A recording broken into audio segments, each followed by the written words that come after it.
Good evening, ladies and gentlemen. Welcome to another episode of Nightcap Knowledge. It's time to put the kids to bed. It's your nightcap. Definitely gonna put some on your head before you go to bed. Share this live with somebody right now. DJ George, Chuck, Mr. Mac, we're in the building, and we have a special guest coming on. It'll be a surprise. We'll talk about a variety of things. Excuse me. But it's definitely a time to be alive, and it's a great day to have a great day. So let's have a great night. It's Nightcap Knowledge.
All right. Welcome to another episode of Nightcap Knowledge. Shout out to everybody over on Twitter, man.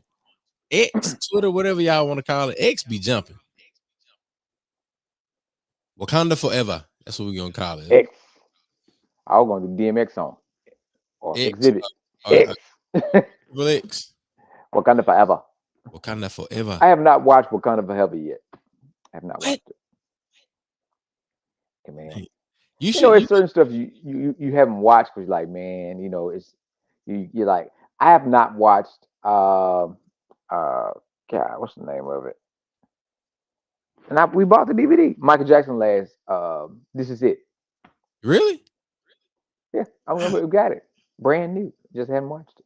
It's just like, okay, you gotta have the time, like, I need to watch this. I gotta focus, gotta pay attention, right? You already know. Yeah. Like, hey man, it's classic. It's gonna be something that you're gonna want to get into. But hey, that's what we do here. And for those who don't know who we are, this is Nightcap Knowledge. And this is what we do. Real talk, real issues, real solutions. We're gonna tell it like a TI is. This show is rated black and uncensored. So if you don't want to hear no real shit, take your ass to bed. And there it is. Take your ass to bed, man. Take your Rudy Poot candy ass. Okay. Go with the wrestling. Hey, look, the Rock. Watch this. So McRae's new team, they're the Prime. They're Prime baseball. Mm-hmm. Prime.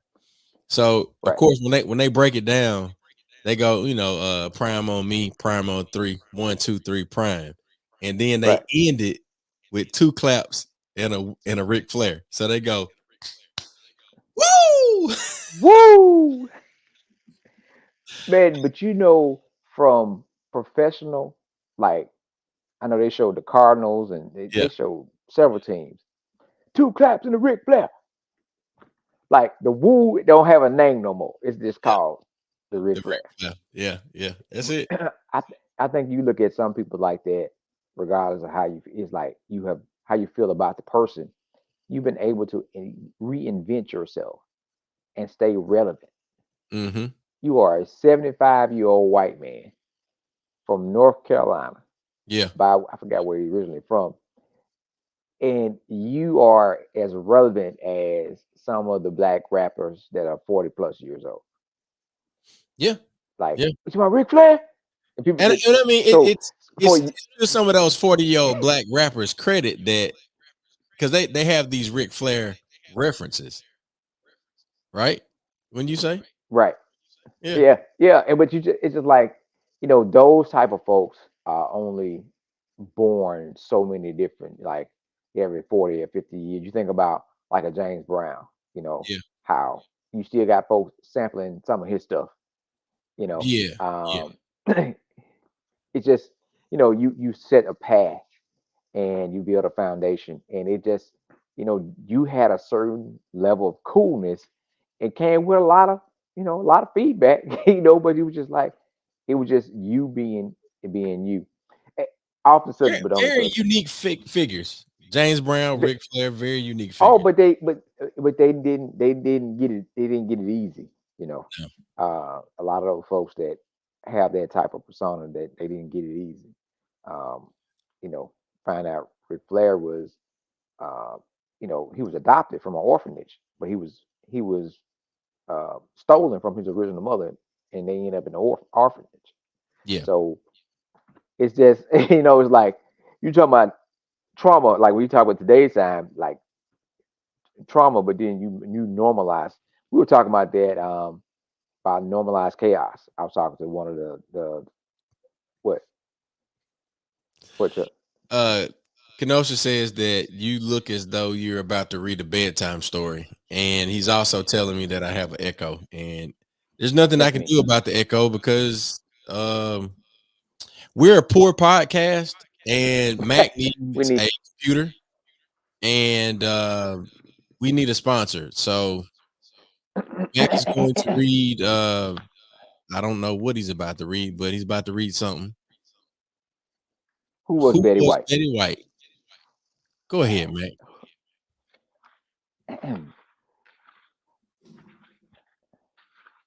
One Tuesday evening, as we sat down by the fire, well, sat down where the fire's supposed to be, we will read about Betty White. The end.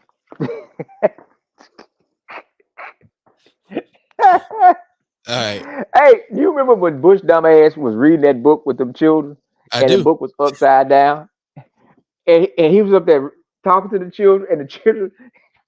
Why don't we put the black children in the front and show them off? But our children and their facial expression, children looking at him like this. He up here reading the book to the children. In the book, ain't nobody told him that this book is upside down. So what was he reading? What was the man They, reading? it's just like you just can't make that up. As we talked about at another, Chuck and I was at another event earlier this year. I mean earlier today. And we just talk about the relevance, how they take incompetent, illiterate, But well special connected. ass, But well connected. well connected, They got and they and them they caught up in the system. They and were put trained. you way up here, and you looking like this mug. It's about as bad when Agent Orange said, "I'm going to reach out to the president of Puerto Rico."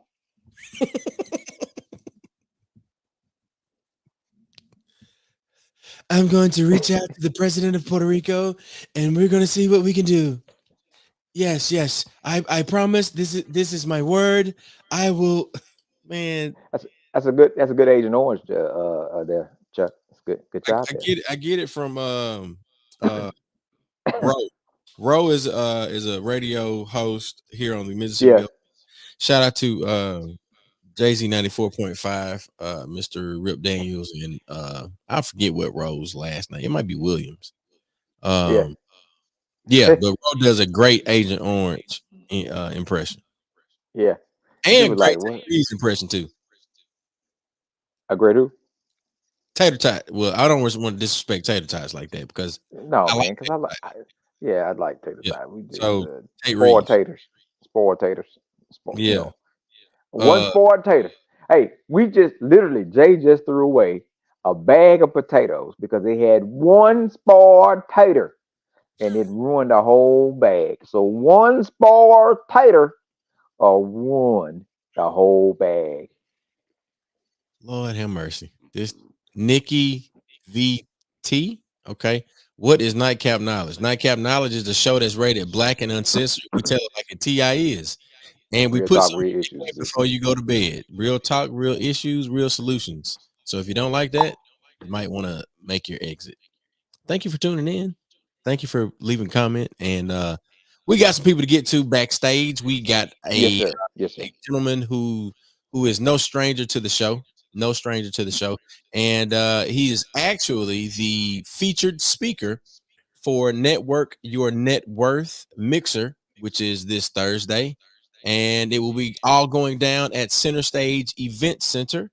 That is in North Jackson, Mississippi. North Jackson, Mississippi. Great facility, appropriate facility for any of your upcoming special events. And you can RSVP for this event on the Black owned event management platform, Event Noir.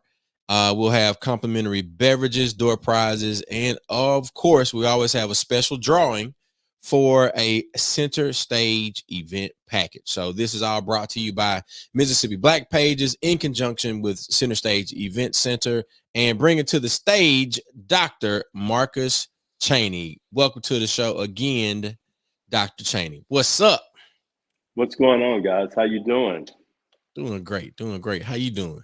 I'm doing well.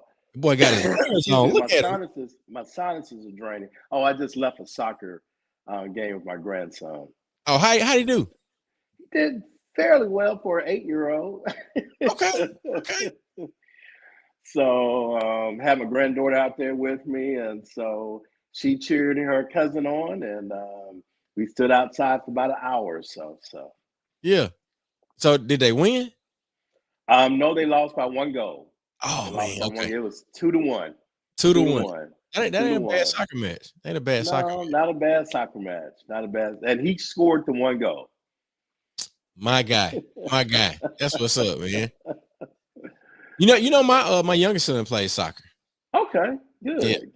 Yeah. So this is his first year playing soccer. So he's more into football and baseball. But want to put him out there, and he's doing really well for his first year, and he's 8. So I would prefer that you push this young man towards soccer and baseball. Then baseball, soccer and baseball. Versus soccer football. And baseball versus football. Throw it out the window. Just coming from a guy that played football growing up too. I understand. Well, his dad played football, so it's kind of I was not a football person, but baseball, I got you on that one for sure. Yes, definitely for sure on baseball. Have you ever seen the Savannah Bananas, Doc? You know what? I just read about them today. They were down in Baton Rouge. I think it was last night. And LSU women's basketball coach, she threw out the first pitch and they did a little skit. But yeah, that's the first time I ever heard about them. Was from the article I read this morning. Yeah, we saw them Friday in Baton Rouge. They had a I guess a 3 or 4 game stand in Baton Rouge, and then we played a baseball tournament that Saturday, got rained out Sunday, but our boys had enough runs to be declared the winner of the tournament. Oh, excellent, man! Congratulations, Congratulations. Thank you, sir. Well, we didn't have are you coaching or? Oh, okay. I am the media dad. I play the walkout songs, and I'm the cheerleader. Okay. The designer of things for the program. So they got dope little hoodies and jackets and t-shirts and the fan gear for the parents. And we have a very, very capable shout out to our coach, Marcus Whitfield. He's a Kappa, went to Stillman. His dad is pastor of Morning Star Baptist Church. So great family. We got a really, really good unit of parents, and they got some really, really talented kids. So we're proud of them. So we playing. They throwing the ball now, like it's kid pitch. Okay. They putting it across the plate too. That's all right. That's what you want them to do. That's what you want them to do. Yeah. So look, Doc, tell us what you're gonna be talking about this Thursday at the Network Your Net Worth Mixer. We know y'all got a number of businesses that you've been developing, and you got some new things that you got popping off. So tell us what you got coming up, and how folks can tune in and tap in with you. One of the things when I was approached about speaking, I thought about not only what we do from a business standpoint, Yeah. but some of the concerns in the state. And so my whole focus on Thursday evening is going to be talking about health disparities in the state of Mississippi, really what that effect has had on the African American community. So that is where I am really leaning toward. Okay. There's a huge concern. I should say the state needs to have this huge concern about the citizens of the state of Mississippi, not as much as just the African American community, but all of the community. Whereas the state, we're ranked just last in almost every aspect when it comes to health. I know that we have these concerns about, using the word Medicaid or Medicaid expansion, but I really don't think our legislators have researched enough about that to really truly understand how that can affect the state without expanding the monies that we're receiving from the federal government. In hand, we're not taking the money, we're returning money. Right. And it has been a huge effect on the citizens of the state of Mississippi, especially those that are Black and Brown communities. So that is where my focus is going to be, really and truly. It talks about, when we talk about health disparities, we talk about poverty. Yeah. We also talk about opportunities for people to get job opportunities, especially in the health field. Yeah. So I'll be focusing a lot on that and talk about the programs we have in our school, and really talk about how those type of programs can make a difference. And that's really the real reason that we really would like to expand in the next 3 to 5 years across the entire state, not just be based in the Jackson metro area, but deliberately place a school in particular areas to just be able to assist those areas in their healthcare needs. I appreciate you pointing out the fact that we've left money on the table.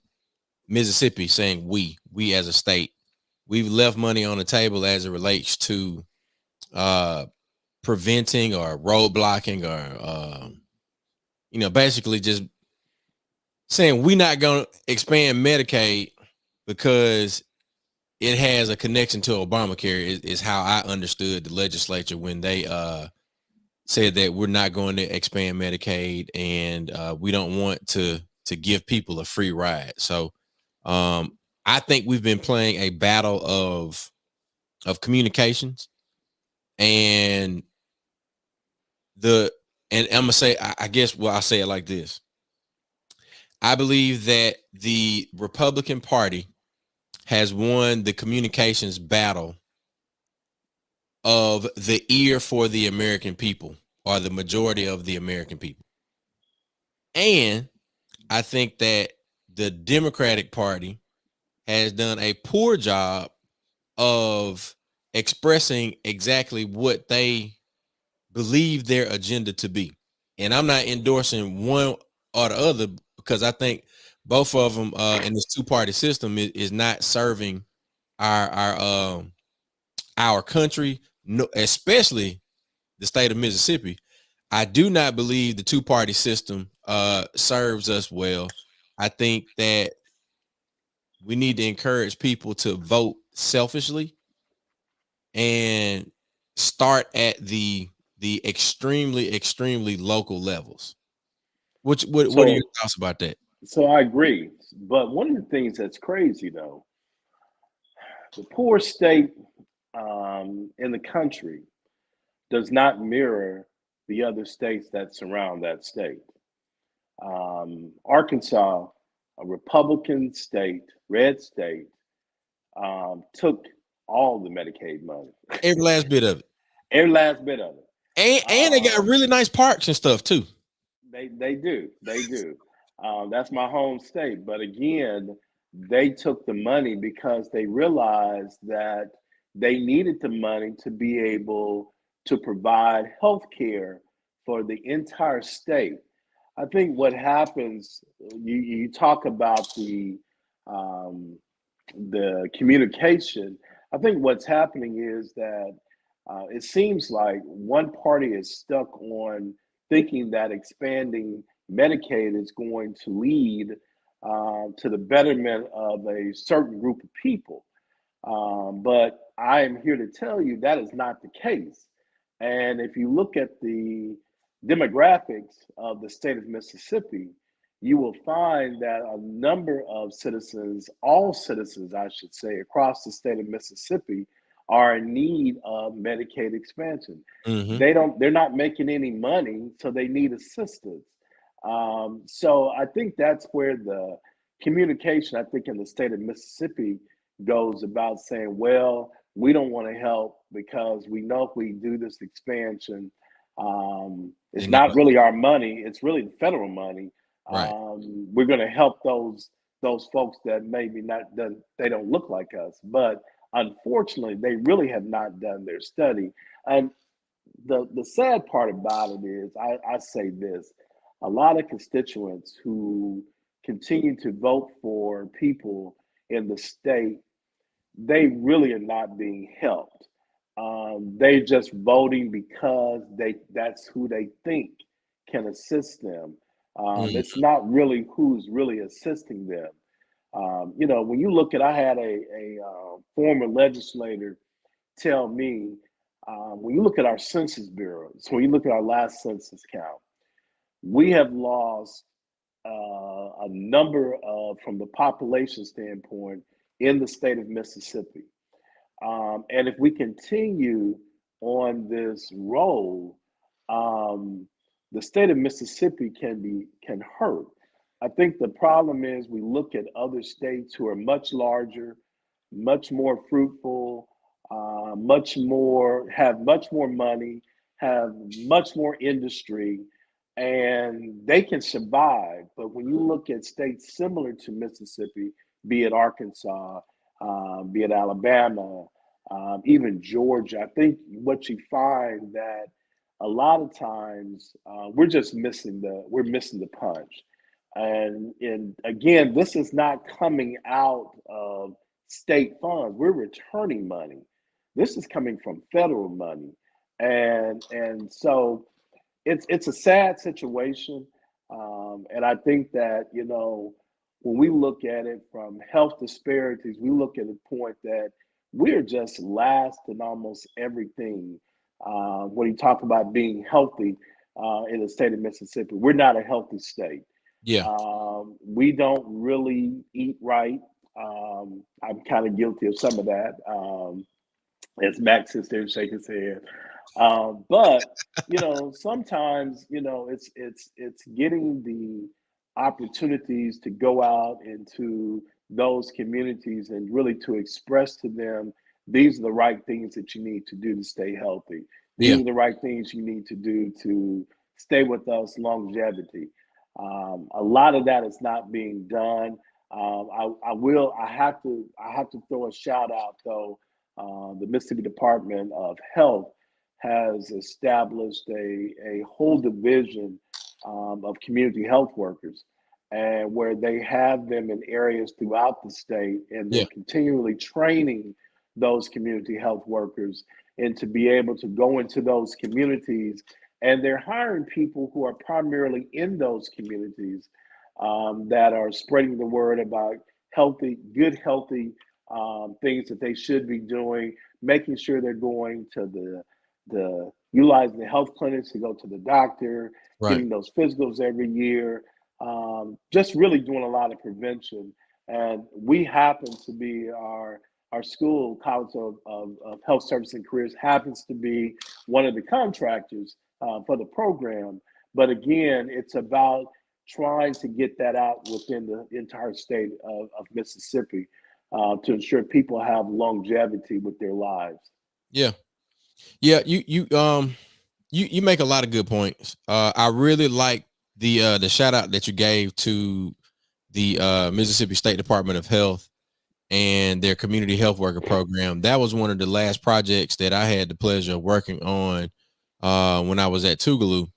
We created a community health worker training program. A lady by the name, what's Johnny's last name? I can't remember, but she was from up in the Delta, and she was one of my coworkers at Tougaloo, and we had this community health worker program. I think it might have been a partnership that we created with a couple other like Blue Cross Blue Shield and some more folks. But then we also did a pilot where we constructed the walking trail at the front of campus, had the exercise station. So it was a third mile walking trail with the exercise pods or stations around the pond area. And it was always my idea that what does it look like if Mississippi made more walking trails? And I think Arkansas has a lot of like hiking trails, and then They do. they connect in some kind of way. Like you can almost hike through the countryside in a sense. And if you want to hang out and go fishing, and if you want to then hike a little bit, or if somebody over here is fishing, then you can go over here and do this thing.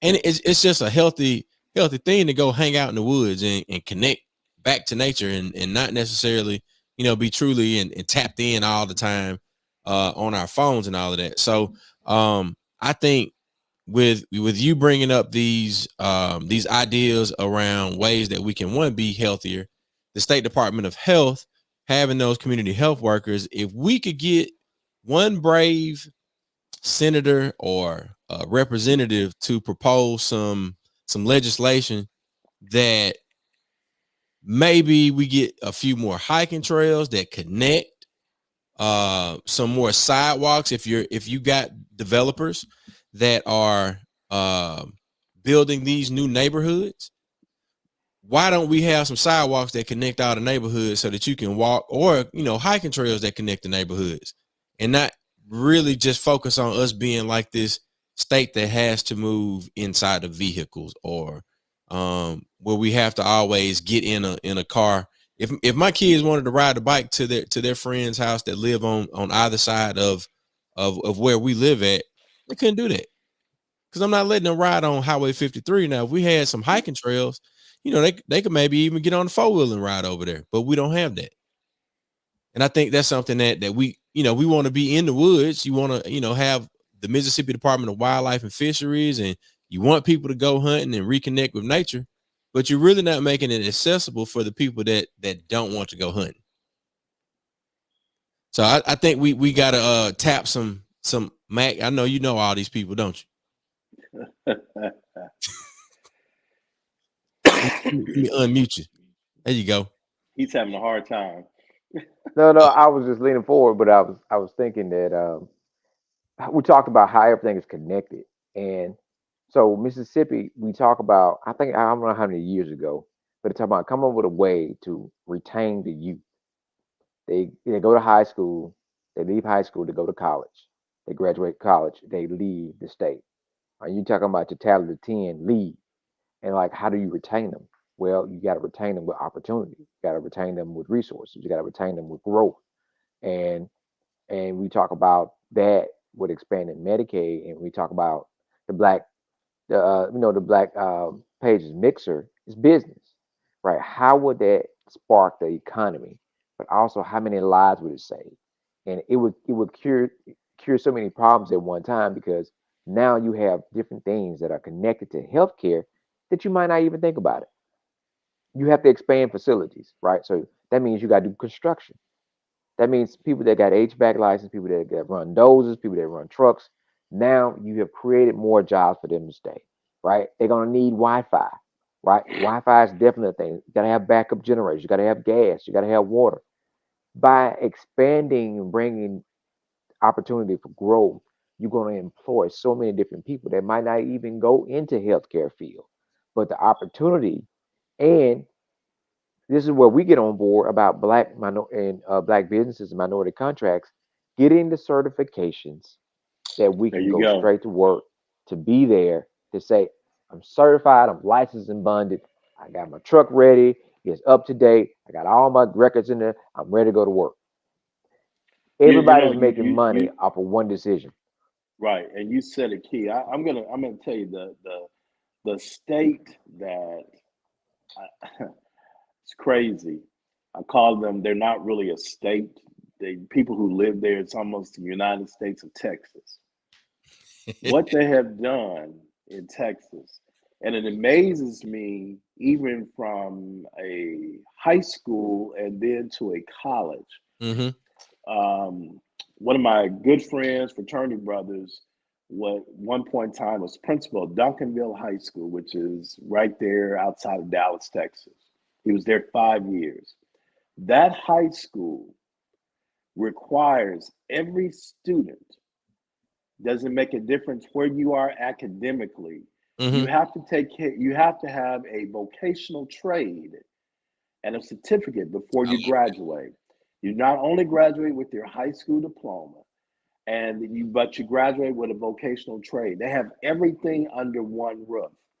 Secondly, in the state of Texas, they have established, from an educational standpoint, they have established something equal to um, the for Title IV funds or a grant.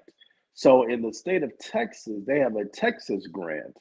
You can go as a high school graduate of a Texas high school, you can go to a public or private school and apply for this particular grant. What does that do? Matt just said it. It entices those folks not to ever want to leave Texas. It entices That them to is. want to stay in the state. And then the way the legislators, if you disagree or agree with the legislators, but what it does, in 4 to 5 years, these same folk that you've helped, they're going to stay in the state, and all of a sudden they're going to be working full time. And guess what? Then they're going to start paying. They don't even pay state taxes, but they're going to be able to be there, buy houses, Yeah. apartments, and that whole economy. That's why Texas keeps flourishing over and over again, because they're taking care of the citizens of Texas. And so what Mac just said, it's very crucial, because for example, if you have a, let's use the Delta. If Mm-hmm. you have a hospital, let's say in Greenville, the And, hospital in Greenville, yeah. if you are, you know, filling the positions with not just Oh, somebody called him. Hey, you probably gonna have to go out and come back in, Doc. We can't hear you. which are, your nursing assistants, your radiology people, all of the people like that. Guess what that does to the Delta? They're going to live there. Yep. So, which means that you have housing development, which means, just like Max said, you got to have people to build the housing. So that's how you grow your economy.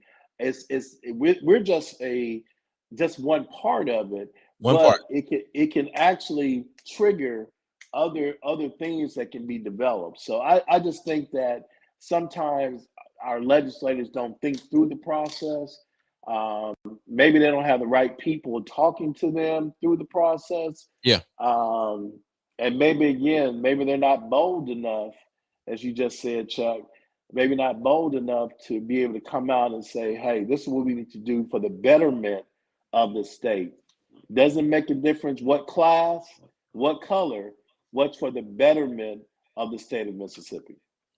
I have But a you gotta have folks. go ahead, man. Go ahead, Chuck. Go ahead, man. No, so you gotta have folks that actually want to see things better, right? If your main focus is making sure that that group don't do better, because it might be one, two, or three of us that will benefit on a Mhm. large scale. Right. They changed laws across the country because everybody had this myth that black folk got a stimulus check when COVID hit and they stopped working.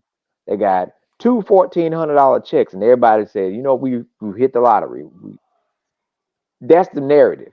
But what happened to those folks that had money that was working when they got those stimulus checks? He said, well, you know what? I got an additional additional $4,000. Let me see what this investment thing look like. Let me buy some stock. Yep. They bought the stock. They bought the stock. They bought GameStop. They bought the movie stock. AMC.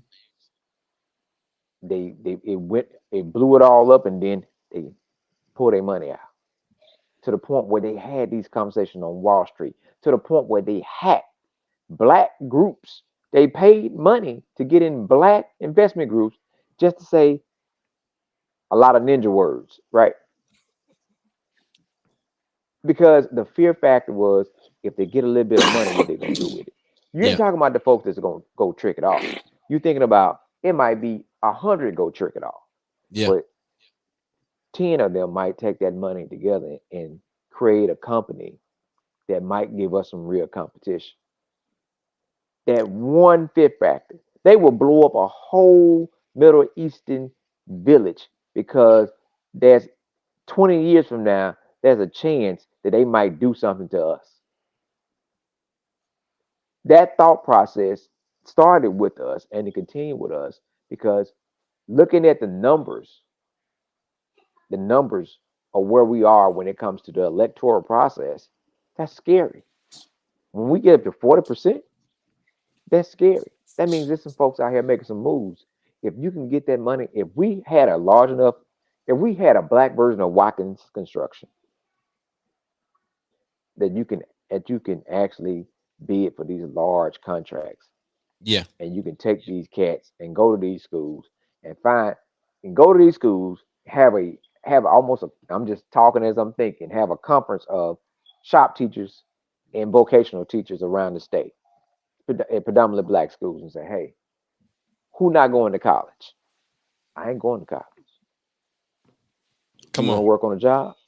I got a job for you when you graduate. Come on. Start off as a low man. You ready to work?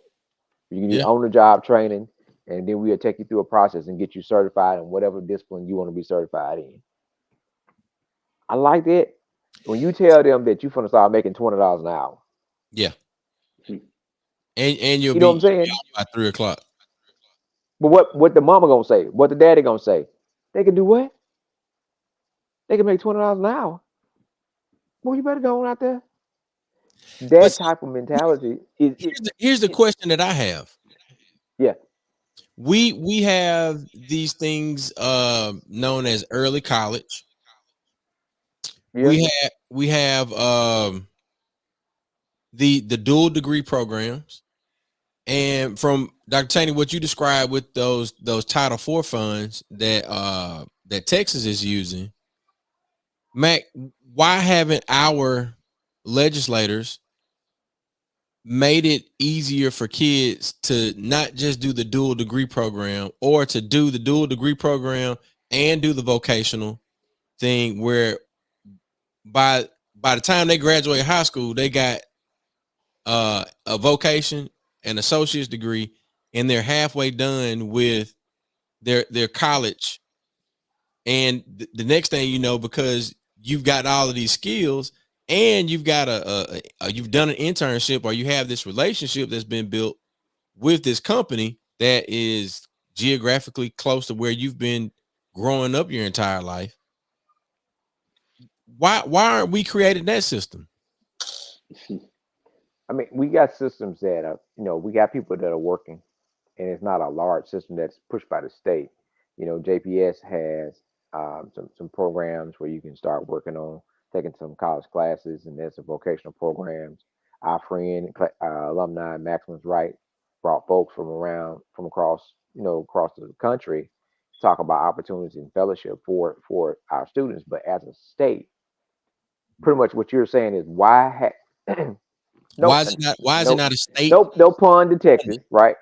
Are you trying to say the good old boys in Texas are smarter than the good old boys in Mississippi? And this is a shot at the good old boys. And we ain't in this shit. I mean, we just might benefit because they created that in Texas for them, right? We might benefit from it, Let's be selfish. but I'm saying that's what they create. I'm talking about the white folk. I'm talking about the good old boy system. But there are opportunities where you might benefit from it. But the thing about it is, I think with us in Mississippi is things like that where you might benefit from. Start talking about options. Let's talk about changing the way poverty looks. When you give more options to parents and more options to the child, because it's gonna happen one or two ways, right? Yeah. The parents have a better opportunity to take care of themselves. They provide a better lifestyle for the child. The child have better decisions, right? The child have a better opportunity to make more money. The child can go now take care of the parent and pull the parent up. Either way, you start to get people off of systems. When you start to get people off of systems, then you don't have as many things to control them with. When you can't control them, then they can stand on their own too. That means you got to have a level of respect and you got to deal with them one on one. You don't have no puppet strings to pull where you can make one group of folks do this. Right. We just had this conversation about census, and all this is connected because you start looking at data. When you start looking at data, you start saying, well, this is why we need this program, this is why we need this funding. And we have more funding in this area, we could be able to take care of more people when it comes to health disparities. But you put narratives out there that if you feel like your census uh, Agent Orange is gonna steal your information. Oh, I ain't gonna fill out my census. Don't you fill that out? So only 2,500 people in this area fill it out. But when it comes down to funding, you got 35 to 4,000 that apply, Right. that are in need of it. The money is not available because only 2,500 filled it out because you have put that narrative. So, When Senate, not Senate bill, Initiative 42, you had legislators that traveled around the state that told them that a judge in Hinds County is going to make a decision, right, based on our education system. yeah. That they're going to take the money from these good schools across the state and give it to those bad schools in Jackson. Yeah, that That's was the narrative they put out there. but that's a communications battle. That goes back to my point from earlier. It's like we're losing the communications battle. Well, they lie. They lie is better than our truth. And the thing is, Communications. it's a narrative that folks want. Is but I'm saying it's the narrative that people want to paint of how things look. And when you don't know the facts, you have a trusted person that's an elected official that has a top name, top ranking, and they come and tell you this thing, and people believe it. Yeah, look, we got somebody chiming in the comments. Maisha Go Nyla. ahead. She says that her kids did dual enrollment, graduate high school with an associate's degree and another graduate high school as a veterinary assistant. Like, I know that there are programs that exist in the state. Like, we have one of those here on the Mississippi Gulf Coast. But what we're saying is Texas has this thing where it's widely adopted and it's a part of their state improvement plan. Like when you go to work and you don't Yeah. do things well, they put you on a performance improvement plan. When in God's name is Mississippi gonna put itself on a performance improvement plan? Like all of the legislators need to. Where's the report card and where's their supervisor that says, look, tater tot, spoiled potato, you got to do better. Well, it's just like I'm telling you what we are. When you have that fast food restaurant that you pull up to, Mm-hmm. and you get terrible service, and you like, look, I ain't got to put up with this. Let me speak to your manager. I am the manager. Damn.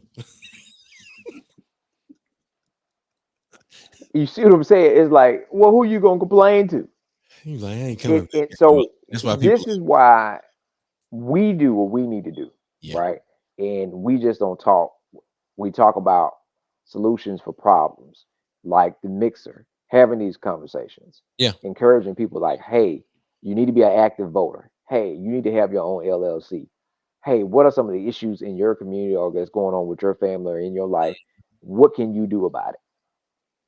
What are you planning to do about it? And it goes back to being able to have funds. If you go to school not just for an opportunity to build long-lasting relationships, the goal was for you to get a degree so you can go get a job or start a business so that you can be self-sustainable, so that you can take care of yourself and take care of your family. That's why you go.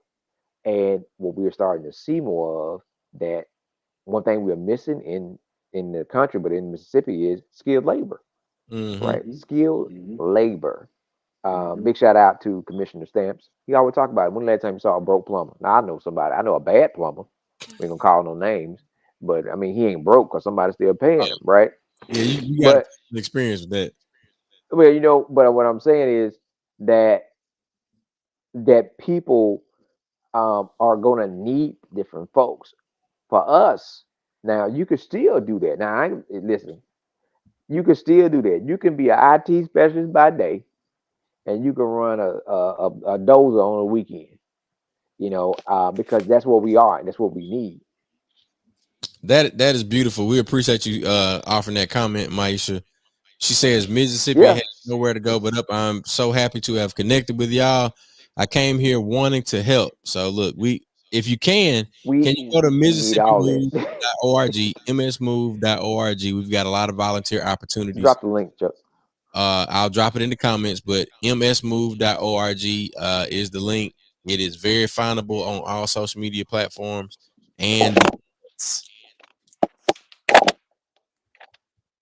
so we'll get that into the comments right quick. So one more time for Dr. Cheney, we've Quickly. got Network Your Net Worth Mixer. It's this Thursday, March 21st at 6 p.m. at Center Stage Event Center. That's in North Jackson, Mississippi. This is brought to you by Mississippi Black Pages in conjunction with Center Stage Event Center. We'll be talking healthcare, health disparities, and business and how it all works together to build a better Mississippi business at a time. Doc, you got any closing words for us? We got some other announcements we got to get to. No, just I appreciate everything that you all do across the entire state. I think a lot of people don't really realize everything that these two brothers do with their team, including Sabir, Trina. I just really appreciate everything that you're trying to do and trying to make a difference in the state. I think if we had more folk like you guys, um, man, the state would be in a whole lot better place.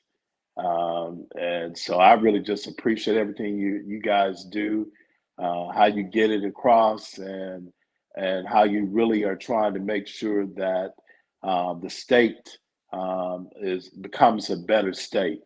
And so I just really appreciate that. But that's it, brothers. Look, we appreciate you saying that, and if we're not gonna grow weary in well doing. When we need to build ourselves back up and go sit on somebody's couch and talk to them or have a drink, and as Max says, some smoke therapy. Uh, we we will do just that, and we're going to keep on coming. And if we can get more people, like Maisha, she says her passion is healthcare. Look, we All are right. ready. We are going to get Maisha signed up for some volunteer opportunities. That information is right there. Visit msmove.org. And of course, Sabir will respond to you, and he'll get you plugged in and pointed in the right direction for some of our upcoming volunteer opportunities with Mississippi Move. And we gonna keep moving this thing forward. All gas, no break, man. All gas, no break. Mac, you want to go through some of these other announcements that we got? I was gonna tell you, put the drop the school in there real quick so she can check it out and connect, because with her having a healthcare background might be something. Maybe a good connection. Um, MSHSC School,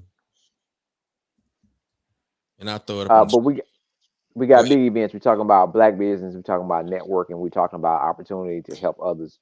We have a great event going on this Friday, doing our Feel Good Friday. We have a game night, karaoke and game night. We're talking about a lot of fun at Hemp World South and Therapeutic Lounge, 4270 Robinson Road, right across the street from Piccadilly. Come check it out. The information is on the flyer. You'll be able to go and there's an admission because it is a fundraiser, right? It's a fundraiser. It's to help someone is working to raise money for their cause. So this is a fundraiser. So we are trying to do what we can to help our community. I want you to reach out to the folks. And contact us if you're interested in participating or you want to know more about the event. But we are trying to do good things in the South. That's what we're trying to do, and trying to bring events to places where there aren't anything at. That's what our belief is. And versus going sort of similar to the sister, versus going somewhere where there's already something going, we try to bring something to where there's not anything yet. So come check out Hemp World South this Friday for the karaoke and game night. What else we got, Chuck? Mac, we got the link for the school up on the screen right now. Visit mshscschool.com for more info about B1 Foundation and the Mississippi School for Health Services and Careers and all of the work that Dr. Cheney's doing. Or you can show up this Thursday and learn more about that in person. The next thing that we have coming up is the really free market. The really free market. This is brought to you by Cooperation Jackson. This is a market where everything is absolutely free and no money is needed. It's all going down March 23rd, 9 a.m. to 2 p.m. And if you need more information about this, you can go to cooperationjackson.org. And we're Man, actually participating with that in some regard. So I think what we're trying to get people in the mindset of is you can do some bartering, and yeah, I can give you a sack of oranges, and you trade me the whatever that you got that you're not using, and you want some oranges, and then they get you the oranges that you need for the week. So I appreciate them using this as a tool, a teachable moment where you can say, look, let's get back to offering mutual aid with things that we might have around our house that we no longer have use for, and we're allowing people like, I ain't gonna call no names, we give away stuff when it could be going to somebody in our neighborhood, in our community. hmm, hmm. But it said charity start where? At the Right at house. right at home. So and it's stuff that right around the corner. I always try to do what I can to take care of my neighbors, you know, and look out for your neighbors because your neighbors look out for you, and you want to make sure that they have resources. You work as a unit, and so that's what we talk about. You always take care of your home. I'm always going to do something in Holmes County, something in Lexington. I want to make sure that folks have what they need. And so it's amazing that we have this conversation about healthcare and about all this stuff, but Mississippi has so much rural land, so much rich soil, and Yeah. we're not utilizing it to the maximum capacity. Like we got food deserts, we got places where people are starved. Well, yet and still we at the top of the list when it comes to obesity and people that have bad diets. So we are not using the gift that the Creator has blessed us with. We need to go back and play in the dirt, right? And I'm watching these shows and watching these, and I'm checking it out. It's another show, not giving nobody um, no pub, no plug or no pub, but it's it is a real live version of Yellowstone. I happened to see it yesterday. It's called the McBee's Dynasty. They're in Okay. Missouri. They got a 40,000 acre ranch.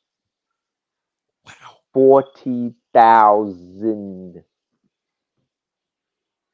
They are the real live American Yellowstone. Cowboys. They out there playing in the dirt, Wow. and everybody live on the farm. Everybody got their own house on the farm, spread out. They are invested. Then nobody else said, you know what? I don't want. I'm tired of this farming. I think I want to go. You take your knowledge and you run a different business that's connected to the farm. They all in, man.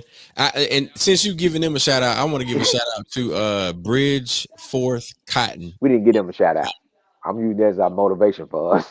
we need some Patterson farms, Yeah, some yeah. Epps farms. That's Bridge, what we need. Bridge Fourth Cotton. These are brothers that own a cotton farm in Alabama. Oh wow. Mm. Generational Mm. ownership. Bridge Hey, Fourth Cotton.